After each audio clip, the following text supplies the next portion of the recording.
وَلَوْ أَنَّهُمْ رَضُوا مَا آتَاهُمُ اللَّهُ وَرَسُولُهُ، کیا ہی اچھا ہوتا کہ یہ لوگ خوش ہوتے جو اللہ اور ان کے رسول نے اسے ان کو عطا کیا تھا۔ ایمان والا تو وہ ہے کہ جو اللہ اور اس کے رسول نے اس کو دیا مال غنیمت میں سے اس کو قبول کر لے۔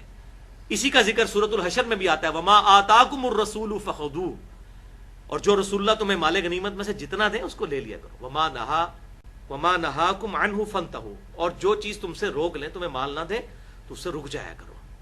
مال کی محبت میں ایسا معاملہ نہ کیا کرو۔ یہ تو ایمان کی بھی نشانی کسی کی ہو سکتی ہے کہ حضور صلی اللہ علیہ وسلم اس کو ایمان اتنا اس کا کنوکشن والا مانتے ہیں کہ اس کو مال ہی نہیں دے رہے ہیں، اور آپ صلی اللہ علیہ وسلم کانفیڈنس رکھتے ہیں اس کے اوپر کہ وہ ایمان نہیں چھوڑے گا۔ وَقَالُوا حَسْبُنَا اللَّهُ، اور ان کو چاہیے تھا یہ کہتے کہ اللہ ہمیں کافی ہے۔ سَيُؤْتِينَ اللَّهُ مِنْ فَضْلِهِ وَرَسُولِهِ، ان قریب اللہ اپنے فضل اور اس کا رسول اپنے فضل سے ہمیں غنی کر دے گا، یعنی پھر کوئی اور موقع آئے گا مال غنیمت ہمیں ملے گا۔ اِنَّا إِلَى اللَّهِ رَاغِبُونَ، بے شک ہم اللہ ہی کی طرف روٹ کے جانے والے ہیں، دنیا میں نہ بھی ملا آخرت کا تو انعام ملے گا۔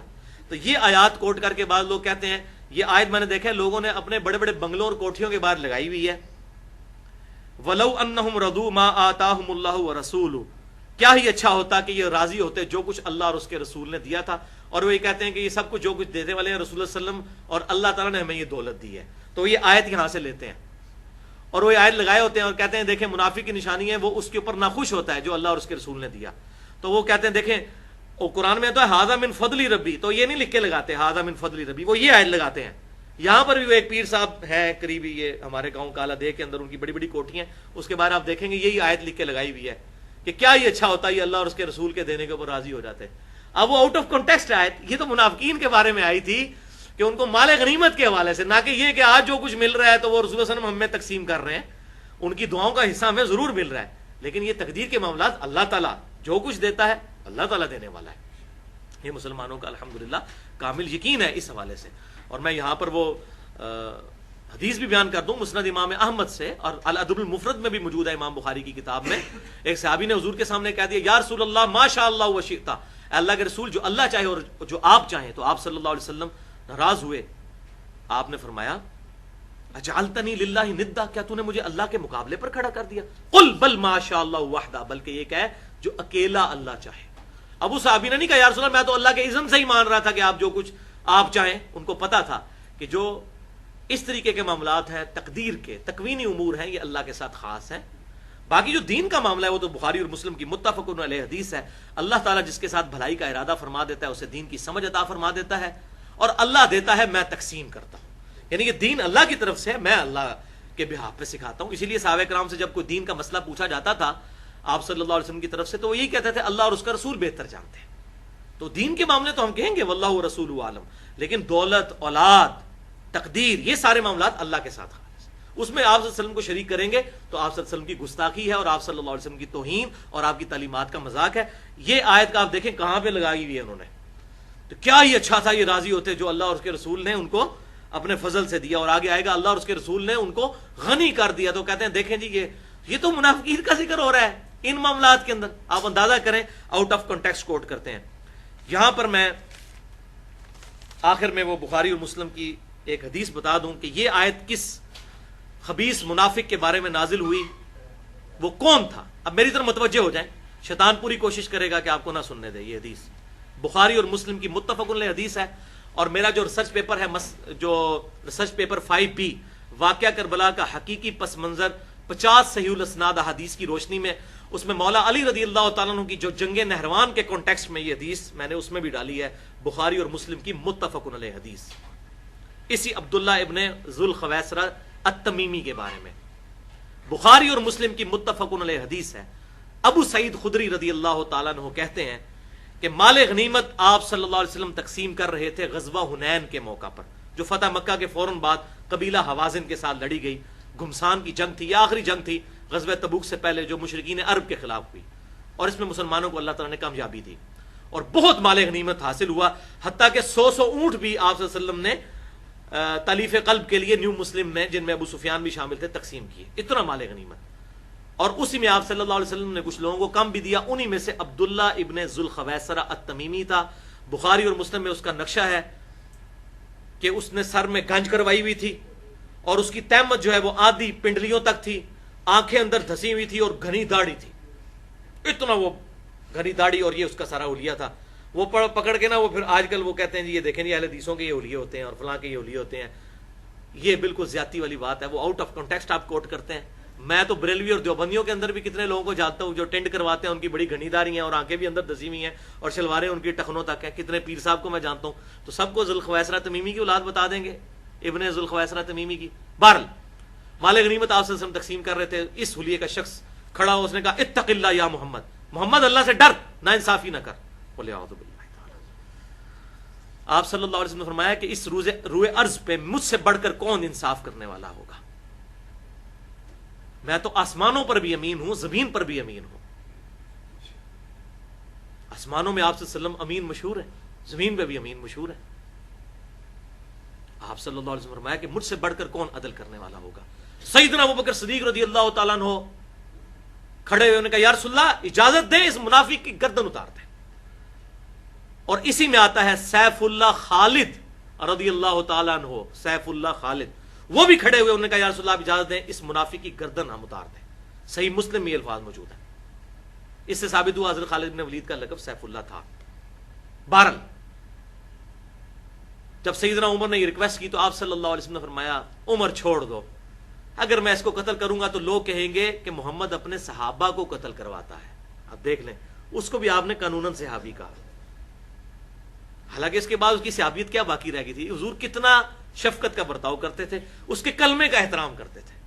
یہاں لوگ جو ہیں وہ سنی کہتے ہیں شیعہ کو قتل کر دو، شیعہ کہتے ہیں سنی کو قتل کر دو، سب نہیں جو جہادی تنظیم ہے، اور وہ جو حضور کے ساتھ بدتمیزی کر رہا ہے، حضور کے ساتھ گستاخی کر رہا ہے، حضور کا وہ کفر کر رہا ہے سامنے، اور حضور سے فرما رہے ہیں کہ چھوڑ دو، لوگ کہیں گے اپنے صحابہ کو قتل کرواتا ہے۔ جب وہ پشت پھیر کے وہاں سے جانے لگا تو حضور نے فرمایا اس کی اولاد میں لوگ پیدا ہوں گے اور وہ کثرت سے قرآن پڑھنے والے ہوں گے، لیکن قرآن کا حلق سے نیچے نہیں اترے گا، اور تم اپنی نمازوں کو ان کی نمازوں کے سامنے حقیر تصور کرو گے، اتنی لمبی لمبی وہ نمازیں پڑھیں گے، لیکن دین سے اس طرح نکل جائیں گے جس طرح تیر اپنے شکار سے، کہ جب شکاری اس تیر کو نکالتا ہے تو اس گوشت کا جو خون ہوتا ہے اس کے ساتھ لگا بھی نہیں ہوتا، حالانکہ اس سے آر پار ہو چکا ہوتا ہے۔ اس طرح ان کو دین سے کچھ حصہ نہیں ملے گا، مسلمانوں کی مین سٹریم سے، اجماع سے وہ ہٹ جائیں گے۔ اور پھر آپ صلی اللہ علیہ وسلم نے فرمایا اگر میں اپنے زمانے میں ان کو پاؤں تو قوم عاد کی طرح ہلاک کر دوں، قتل کر دوں ان کو۔ اور پھر ابو سعید خدری رضی اللہ عنہ کے آگے الفاظ ہیں، اے اہل عراق تمہیں مبارک ہو، تم ہی تو وہ لوگ ہو جنہوں نے امیر المؤمنین سیدنا علی کے ساتھ مل کر ان خوارج کو قتل کیا جن کے بارے میں حضور صلی اللہ علیہ وسلم نے پیشن گوئی کی تھی۔ تمہیں مبارک ہو، نہروان پر مولا علی کے ساتھ قتال کرنے والے تم ہی لوگ ہو جنہوں نے ان خوارج کو قتل کیا۔ ابو سعید خدری اس حدیث کے راوی ہیں۔ پھر اس میں یہ بھی الفاظ موجود ہیں کہ آپ صلی اللہ علیہ وسلم نے فرمایا کہ ان کی نشانی یہ ہوگی کہ ان میں ایک شخص ایسا ہوگا کہ جس کا ایک ہاتھ نہیں ہوگا بلکہ اس ہاتھ کی جگہ گوشت کا ایک لوتھڑا لٹک رہا ہوگا، جیسا کہ عورت کا پستان ہوتا ہے۔ یہ نشانی ہوگی اس کی، اور یہ اس وقت ظاہر ہوں گے جب مسلمانوں میں تفریق ہوگی۔ اور یہ صحیح مسلم میں موجود ہے، کتاب الزکوٰۃ چیپٹر میں مال غنیمت کا جو باب ہے اس میں خوارج کی ساری حدیثیں، اور بخاری میں بھی کتاب الاستتابۃ المرتدین چیپٹر میں یہ ساری خوارج کی حدیثیں موجود ہیں، مشکات میں بھی موجود ہیں۔ آپ نے فرمایا اس وقت مسلمانوں کے دو گروہ بن جائیں گے، اور خوارج کو وہ قتل کرے گا جو حق کے قریب گروہ ہوگا، اور وہ حضرت علی کا گروہ تھا۔ اس سے بھی سیدنا علی کے حق پر ہونے کی بہت بڑی دلیل ملی۔ بہرحال اسی بخاری اور مسلم کی حدیث ہے، سیدنا علی کہتے ہیں اللہ کی قسم میں آسمان سے گر پڑوں زمین پر یہ تو مجھے گوارا ہے، لیکن یہ گوارا نہیں کہ میں رسول اللہ صلی اللہ علیہ وسلم پر کوئی ایسی بات تھوپوں جو میں نے آپ سے نہ سنی ہو۔ اور میں نے آپ صلی اللہ علیہ وسلم سے یہ حدیث سنی، یہ پوری حدیث خوارج کی انہوں نے بیان کی۔ پھر ایک آپ کے ساتھی نے کہا امیر المومنین آپ اللہ کی قسم اٹھائیں کہ آپ نے حضور سے یہ بات سنی تھی۔ آپ نے 3 دفعہ اللہ کی قسم اٹھا کر کہا کہ میں نے نبی صلی اللہ علیہ وسلم سے یہ بشارت سنی تھی، اور آپ صلی اللہ علیہ وسلم نے یہ بھی فرمایا تھا مخلوق کے بہترین لوگ ہوں گے جو ان خوارج کو قتل کریں گے، خوارج بدترین مخلوق ہوں گے۔ اور مسند احمد میں آتا ہے کہ دوزخ کے کتے ہیں یہ خوارج، اور بخاری اور مسلم میں یہ بھی آتا ہے کہ قیامت تک ان کے گروہ نکلتے رہیں گے، اور فرمایا ان کی نشانی یہ ہوگی کہ یہ مسلمانوں کو قتل کریں گے اور کافروں کو چھوڑ دیں گے۔ آج یہ آپ ذرا جج کر لیں، آج کل یہ کون سے خوارج ہیں جو مسلمانوں کا قتل عام کر رہے ہیں اور مسلمانوں کے در پہ ہوئے ہیں۔ یہ خوارج کی بڑی نشانی آپ نے بتائی۔ بہرحال یہ پورے چیپٹرز ہیں، توفیق ملے بخاری اور مسلم میں ضرور پڑھیں۔ تو اس میں آپ صلی اللہ علیہ وسلم اچھا پھر کیا ہوا، مولا علی رضی اللہ عنہ کے بارے میں بخاری اور مسلم میں آتا ہے جب صحابہ نے قتل کیا تو اب صحابہ تو کہتے تھے کہ یا امیر المومنین یہ تو اتنی لمبی نمازیں پڑھنے والے، قرآن پڑھنے والے، ہم نے ان کو قتل کیا، اتنے اتنے نیک لوگ. تو حضور صلی اللہ علیہ وسلم کی انہوں نے حدیث پہ صحابہ کو بلایا، انہوں نے کہا تمہیں وہ حدیث یاد ہے؟ حضور نے کہا تھا ایک شخص ہوگا کہ جس کی ایک بازو نہیں ہوگی بلکہ عورت کی پستان کی طرح گوشت کا لوتھڑا لٹک رہا ہوگا. ان کا ہاں کہا تھا. تو آپ نے فرمایا اس کی لاش تلاش کرو، انہی میں ہوگی. اور حضرت علی کے صرف 3 ساتھی شہید ہوئے اور وہ ہزاروں کی تعداد میں قتل ہو گئے. اتنا اللہ تعالیٰ کی طرف سے روب حضرت علی کی فوج کا پڑا نہروان کے مقام پر. اب ساتھی جو ہے وہ تلاش کر رہے ہیں، بخاری اور مسلم میں آتا ہے وہ لاش ہی نہیں مل رہی.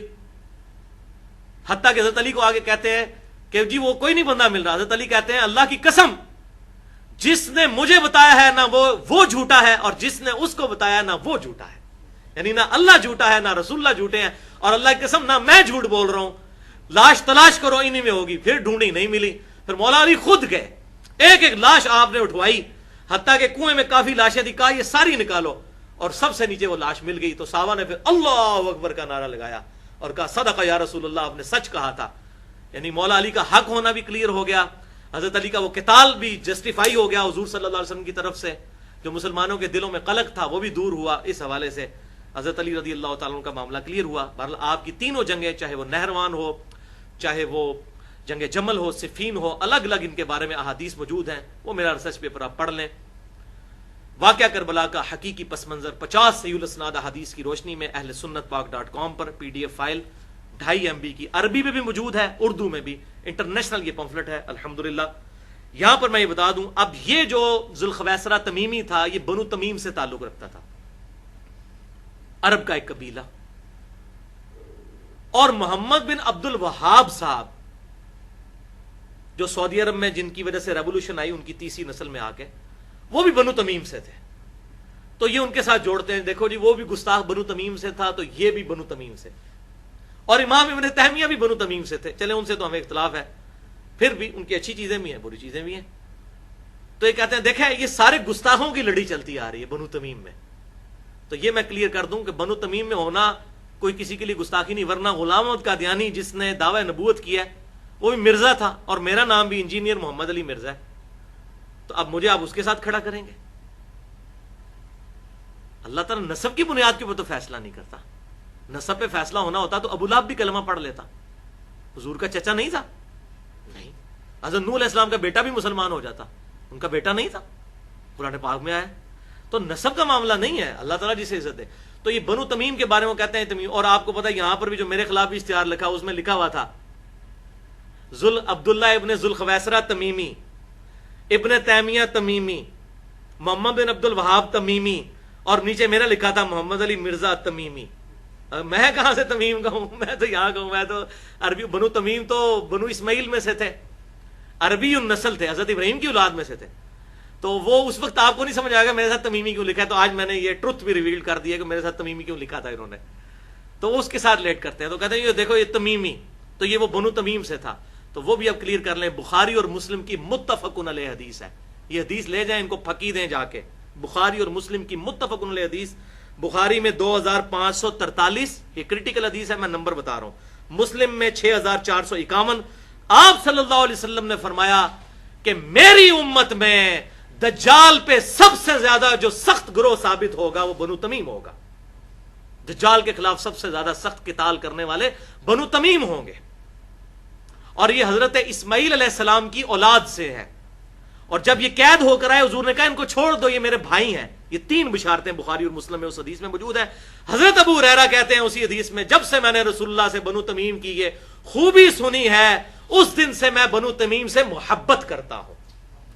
اور جنگ قادسیہ میں جب مسلمانوں کے گھوڑے ہاتھیوں کو دے کر بھاگے، ان گھوڑوں نے ہاتھی تو دیکھے نہیں ہوئے تھے، وہ جب جو رستم پہلوان لے کر آ گیا ہاتھی تو مسلمانوں کی فوج تو ہاتھیوں کو دیکھ کے بھاگ گئی. 8,500 مسلمان شہید ہوئے تھے جنگ قادسیہ میں. وہ گمسان کی جنگ تھی، وہ 0-1 والا معاملہ تھا، یا تو شکست تھی یا فتح. اور اتنے بڑے بڑے ہاتھی، وہ بےچارے گھوڑے تو اتنے، وہ ہاتھی ان کا جب آتا تھا تو وہ بھاگ جاتے تھے. تو پھر سیدنا سعد ابن ابی وقاص رضی اللہ تعالیٰ عنہ نے بنو تمیم کے لوگوں کو بلوایا. وہ جنگجو تھے، لڑاکو. انہی لوگوں نے مسلمہ کذاب کے خلاف بھی، خالد ابن ولید کی سرکردگی میں مسلمہ کذاب کو شکست دی تھی. تو پھر سعد ابن ابی وقاص نے بنو تمیم کو بلایا اور کہا کہ مشورہ کرنے کیا کیا جائے. یہ تو ہمارے تو گھوڑے دیکھ کے بھاگ جاتے ہیں ہاتھیوں کو. بنو تمیم کے جو تھے جنگجو لوگ, انہوں نے کہا امیر صاحب یہ معاملہ آپ ہم پہ چھوڑ دیں. وہ پیدل چلے گئے اور وہ لوگ ان ہاتھیوں کے اوپر سوار ہو کے انہوں نے اوپر سے نیزے مار کے ان ہاتھیوں کو نیچے گرا دیا, اور اس کے بعد مسلمانوں کو فتح ہوئی. تو یہ بنو تمیم ہی تھے اتنے سخت جنگجو لوگ کہ جن کی وجہ سے اس وقت بھی جنگ قادسیہ میں مسلمانوں کو فتح نصیب ہوئی, اور اسی طریقے سے بعد میں بھی کئی ایک جنگوں کے اندر ان کے معاملات رہے. اور قرب قیامت میں آپ نے فرما دیا دجال کے خلاف بھی بنو تمیم. تو یہ ان کی خوبی بھی ہے, تو ان میں اچھے لوگ بھی اور برے لوگ بھی, ہر چیز موجود ہے, اچھے لوگ بھی موجود اور برے لوگ بھی موجود ہیں. جس طرح بنو امیہ کے اندر اگر یزید موجود ہے تو عمر بن عبدالعزیز بھی موجود ہے, اگر عبد الملک بن مروان موجود ہے تو سیدنا عمر بن عبدالعزیز رحمۃ اللہ علیہ جیسے لوگ بھی موجود ہیں, جن کو اہل تشیع بھی رحمۃ اللہ علیہ کہتے ہیں. تو یہ نہیں ہوتا کہ وہ اگر کوئی کرتوت برے کرتا ہے تو اس کی پوری اولاد ہی برے کرتوت کرے گی. جو حق قبول کرے گا اللہ تعالیٰ اس کی مدد کر فرمانے والا ہے. اس حوالے سے میرا ایک لیکچر ہے, مسئلہ نمبر 67, نجدی کون ہے. تو نجد کے حوالے سے جو یہ حدیثیں بخاری اور مسلم سے پیش کر کے محمد بن عبد الوہاب صاحب پہ لگاتے ہیں اور اس طریقے سے جھوٹے رزلٹ نکالتے ہیں, اصل میں نجدی تو ہے اہل بیت کے قاتلین, کوفے کے لوگ, وہ ہیں اصل میں نجدی. اس میں نے بخاری اور مسلم سے ثابت کیا ہے. نجدی یہ بھی ہیں, لیکن وہ جو حدیثوں کے بارے میں فتنے اور شیطان کے سینگ کا ذکر آیا ہے, وہ ہمیشہ سے محدثین بخاری اور مسلم کی احادیث کی روشنی میں ان خوارج کو کہتے آئے ہیں نجدی, اس کے بعد کے لوگوں کو, اور یہ قیامت تک لوگ نکلتے رہیں گے. آج بھی دیکھیں آپ عراق کے اندر کوئی سکون نہیں ہے. تو مسئلہ نمبر 67, 25 منٹ کی گفتگو, نجدی کون ہے. اور میرا ایک ریسرچ پیپر بھی ایک میرے بھائی نے لکھا ہے تقریباً 30-32 صفحوں کا, وہ بھی موجود ہے. اس میں یہ ساری معاملات کو اکٹھا کر کے بیان کیا گیا ہے. اللہ تعالیٰ سے دعا ہے جو حق بات میں نے کہی اللہ تعالیٰ ہمارے دلوں میں راسخ فرمائے. اگر جذبات میں میرے منہ سے کوئی غلط بات نکل گئی تو اللہ تعالیٰ ہمارے دلوں سے معاف کر دے, ہمیں کتاب و سنت کی تعلیمات پر عمل کر کے دوسرے بھائیوں تک پہنچانے کی توفیق عطا فرمائے. سبحانک اللہم و بحمدک, اشہد ان لا الہ الا انت, استغفرک و اتوب الیک, وما علینا الا البلاغ المبین.